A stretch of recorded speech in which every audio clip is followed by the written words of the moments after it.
Assalamualaikum warahmatullahi wabarakatuh. Apa kabar teman-teman? Selamat datang kembali di channel Bismillah Sukses. Semoga kita semua dalam keadaan sehat walafiat, serta selalu ada dalam lindungan dan rahmat Allah Subhanahu wa Ta'ala.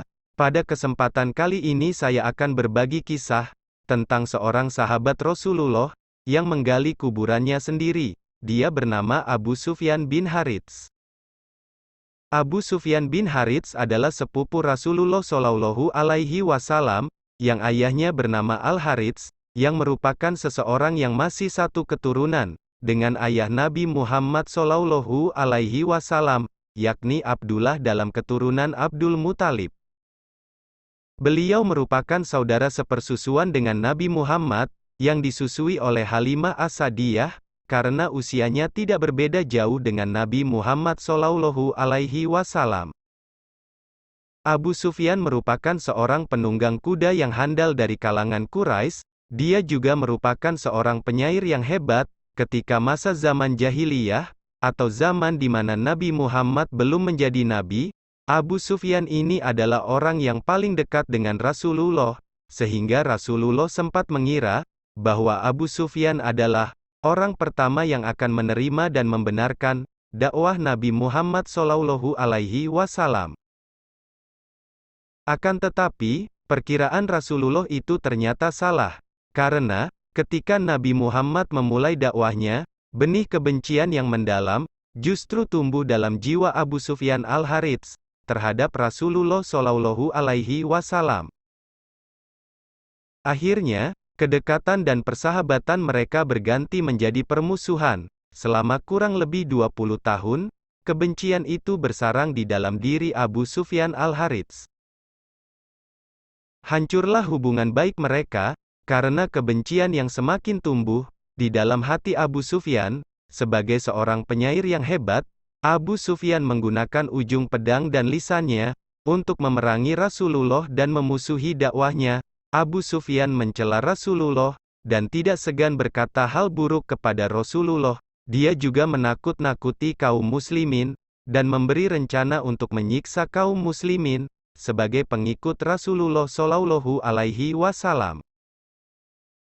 Diriwayatkan oleh Ibnu Abbas radhiyallahu anhu, Abu Sufyan pernah berkata, tatkala Islam telah tegak kokoh dan kuat, Nabi dan kaum muslimin hendak menaklukkan kota Makkah dengan seluruh kekuatannya. Kemudian berita itu sampai kepadaku dan kaum Quraisy, maka aku pun merasa bumi yang luas ini terasa sempit. Abu Sufyan sempat kebingungan, kemana dirinya akan pergi, dan akan hidup dengan siapa. Ia juga takut ditangkap oleh kaum muslimin, dan takut dibunuh oleh kaum muslimin. Ia mengatakan hal itu kepada anak dan istrinya, kemudian menyuruh mereka pergi dari Makkah. Akan tetapi, keluarganya enggan untuk angkat kaki dari Makkah, dan justru menyuruh Abu Sufyan untuk masuk Islam, karena mereka menilai, Abu Sufyan sudah seharusnya mendukung dakwah Nabi Muhammad Shallallahu Alaihi Wasallam. Ia sempat pergi menemui Nabi Muhammad, dengan melakukan penyamaran bersama anaknya, yang bernama Ja'far. Hal ini dilakukan karena ia takut dibunuh kaum muslimin. Sebelum mengumumkan keislamannya di depan Nabi Muhammad Shallallahu Alaihi Wasallam, Rasulullah yang menyadari keberadaannya, berusaha memalingkan muka ke arah lain berkali-kali. Begitupun dengan Abu Bakar, Umar bin Khattab, dan seorang kaum Ansar yang berkata, "Wahai musuh Allah, kamu adalah orang yang menyakiti Rasulullah, dan menyakiti sahabatnya. Permusuhanmu terhadap Rasulullah mencapai belahan timur dan barat." Menerima perlakuan sahabat seperti ini, Abu Sufyan menyadari dan menerimanya. Lalu Abu Sufyan melakukan segala cara demi mendapatkan maaf dari Rasulullah, dan bahkan memberi kabar akan membawa anaknya berkeliling hingga mereka berdua mati kelaparan dan kehausan. Akhirnya Rasulullah luluh, dan memaafkan Abu Sufyan.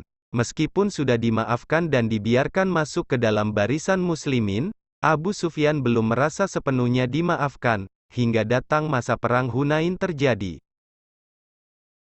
Perang Hunain adalah pertempuran yang terjadi antara Nabi Muhammad dan para pengikutnya, melawan suku Baduy dari Bani Hawazin dan Sakif. Pertempuran yang juga disebut Perang Hawazin ini terjadi di Hunain, sebuah lembah yang berada sekitar 12 mil dari Mekah. Dalam peristiwa Perang Hunain, musuh Rasulullah membawa pasukan dengan jumlah bala tentara yang sangat banyak.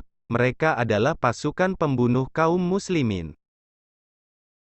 Abu Sufyan yang ikut serta dalam pasukan Rasulullah, berkata, "Demi Allah, saatnya bagiku menebus permusuhanku, yang selama ini aku lakukan kepada Rasulullah. Beliau harus melihat kiprahku dan memaafkanku." Karena jumlah bala tentara kafir yang cukup banyak, tentara muslimin hampir menelan kekalahan, dan dipukul mundur. Akan tetapi, Abu Sufyan tetap teguh dalam peperangan, seakan sebuah gunung yang sangat kokoh. Abu Sufyan menghunus pedangnya, dan membela diri bak singa yang mengamuk.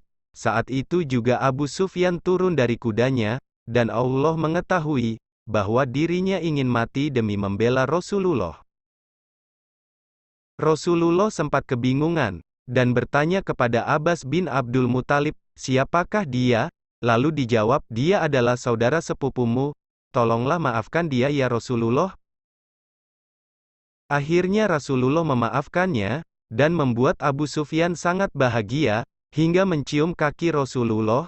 Kemudian Rasulullah memerintahkannya untuk maju menggunakan pedangnya. Abu Sufyan pun berperang dengan gagah berani, sehingga membuat pasukan muslimin mampu melawan, dan memukul mundur pasukan lawan, dan membuat mereka bercerai-berai. Setelah itu, Abu Sufyan merasakan kenikmatan dari ridho Allah dan Rasulullah terhadapnya. Bahkan ketika Nabi Muhammad SAW wafat, dirinya merasakan kesedihan, layaknya seorang ibu dari Rasulullah. Ketika masa kekhalifahan Umar bin Khattab, Abu Sufyan yang seakan mengetahui ajalnya sudah dekat, ia pun memutuskan menggali kuburan untuk jasadnya, dengan menggunakan kedua tangannya. 3 hari kemudian, Abu Sufyan pun wafat, seolah-olah dia sudah berjanji dengan kematian. Abu Sufyan meninggal, di saat dirinya berposisi sebagai tokoh yang sangat berpengaruh, pada masa itu. Demikianlah kisah tentang Abu Sufyan bin Harits, salah seorang sahabat Rasulullah yang menggali kuburannya, dengan tangannya sendiri. Semoga kisah ini bisa bermanfaat dan menjadi pelajaran bagi kita semua. Wassalamualaikum warahmatullahi wabarakatuh. Terima kasih telah berkunjung ke channel Bismillah Sukses. Jika dirasa bermanfaat silahkan like, komen dan share ke teman-teman Anda, dan jangan lupa klik tombol subscribe jika Anda menyukai channel Bismillah Sukses.